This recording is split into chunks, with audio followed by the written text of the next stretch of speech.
Good evening and welcome. Welcome to Luther Brown's celebration. I am Susie Papadopoulos, and I have the privilege and honor of speaking some words about Luther today. So I met Luther when I was a teacher at O'Connor Public School. And at the time that Luther joined us, O'Connor was struggling. Our students were not meeting expectations. Our students were really failing, and we were failing them.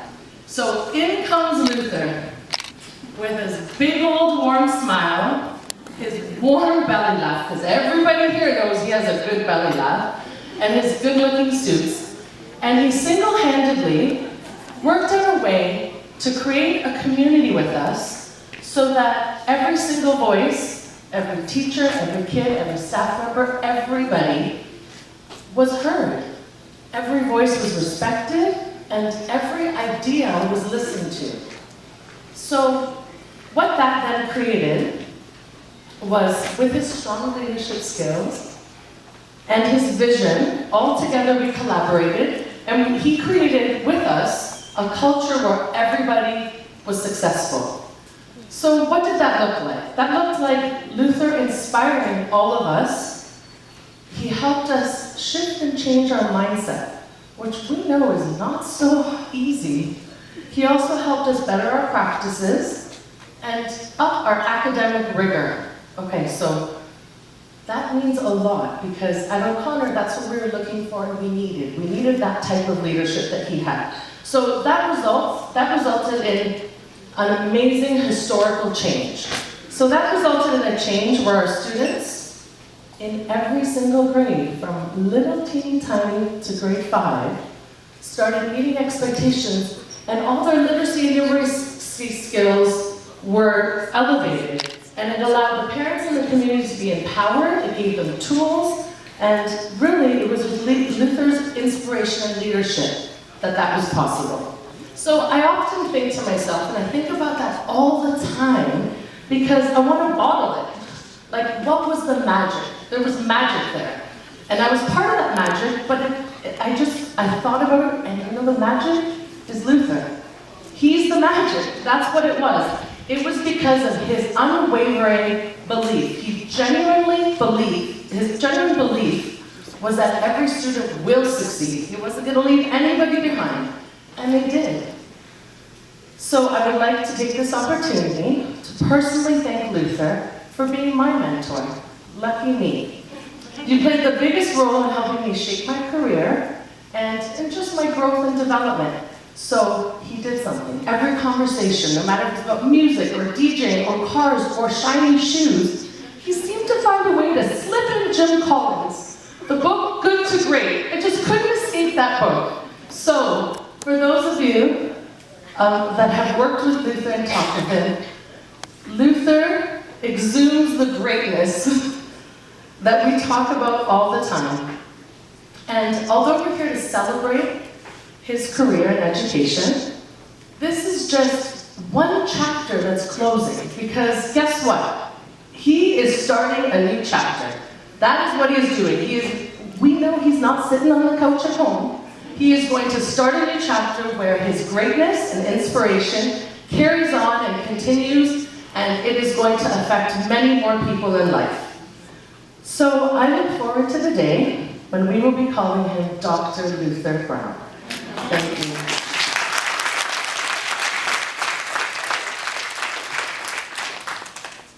Thank you, Susie. Good evening, everyone. Good evening. My name is Curtis Ennis, and I'm the superintendent of education that worked with Luther Brown in 2 different schools in the city, O'Connor Public School. Let me hear from the O'Connor team. And also the Afrocentric Alternative School. Wonderful, wonderful. So I had the pleasure of working with Luther at O'Connor, and Luther, you know, when I go into a school, I'm afforded a certain amount of respect. Like sometimes people bow. You know, I walk into the school, and Luther is the only principal who greet me. Wamsa. One love, man, no respect. And it was always a joy and a privilege and a pleasure to visit the school. As Susie said, Luther has very high expectations for students. But Luther also has a style of leadership that I found intriguing. For example, at O'Connor, I noticed that Luther, he had more of what you would call an open school. Parents, everybody walked in, students, they're all hugging him, they're all saying, Mr. Brown, how are you? And they just moved about freely until the new principal came in. And he couldn't replicate what Luther had done. Because Luther walks with a certain amount of poise and carries himself a certain way, and he garners a certain amount of respect, that he can get away with certain things that most of us can't do. So Luther, stop it. You set people up for failure when you do that. Dr. Martin Luther King once said that the ultimate measure of a man is not where he stands in times of convenience and comfort, but rather where he stands in times of challenge and controversy. A few years ago, I had a challenge. I needed a leader for the Afrocentric Alternative School. And I was scouring the city, the province, the country. Me look on the rock, me look everywhere. I couldn't find any leader that I thought was the leader that was going to take the Afrocentric school to the next level. And finally, Luther stepped up in this time of challenge to take on the leadership of the Afrocentric school, and for that I will be forever grateful. Luther, thank you for doing that. At the time, the parents at the Afrocentric school, they're wonderful parents, but sometimes they give me trouble. And I just needed someone who was going to be the elder statesman and take charge of things. I'm from Luther, got there, but I didn't nothing from there. So, I've learned that, one of the most important jobs that you can do is to place the right leadership in the right place. At the right time. Luther, I'll be forever grateful. They say that when you're gone, truly the effects of what your service is never truly gone, because it lives on and it ripples on through the lives that you have touched.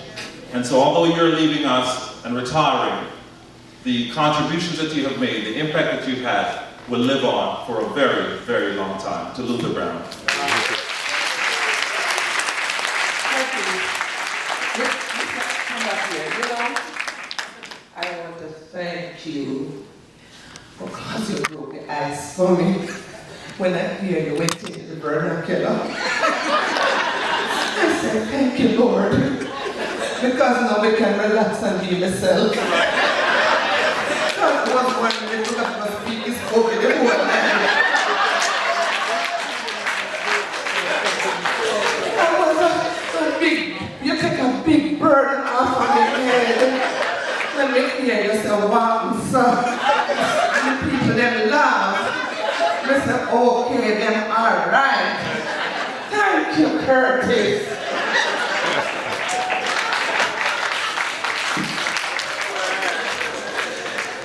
So